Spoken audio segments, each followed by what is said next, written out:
سلام عليكم. فاكرين الممثل الكبير عبد الحفيظ التطاوي اللي ياما اتفرجنا عليه خاصة في الدراما التلفزيونية؟ النهاردة هنتكلم عنه. صلى على النبي، وكل منا بيصلي عليه، ويلا نبتدي الحكاية. اتولد فناننا الكبير سنة 1922، يعتبر من رواد الدراما التلفزيونية، صاحب صوت جهور وحضور درامي لا ينسى. اتولد عبد الحفيظ في بيت ريفي بسيط في طنطا غربية. كان شاطر في دراسته، جمع بين حب الفن وحب العلم لغاية ما دخل كلية الحقوق وتخرج منها سنة 1949.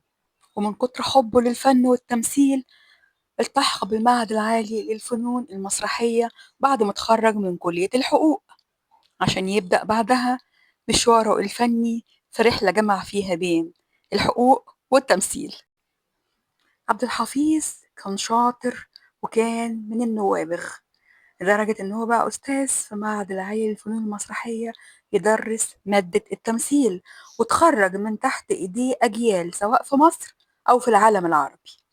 سنة 1958 حصل على جائزة الدولة التقديرية عشان جهوده في المسرح الحر.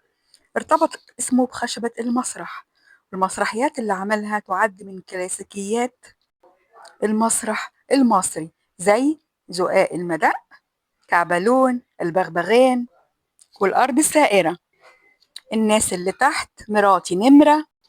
أما في الدراما التلفزيونية فكان التطاوي وجه مألوف ودائم الحضور في بيوت كل الأسر المصرية، يعني مثلا محمد رسول الله، الحب في عصر الجفاف، يوميات ونيس، على هامش السيرة، ساعة ولد الهدى، عذراء مكة، عيلة الدغري، جمهورية زفتة، هي وهو، برج الحظ.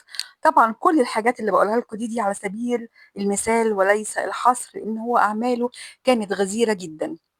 أما في السينما فكان برضه حاضر ومتواجد بأسلوبه السهل الممتنع البسيط.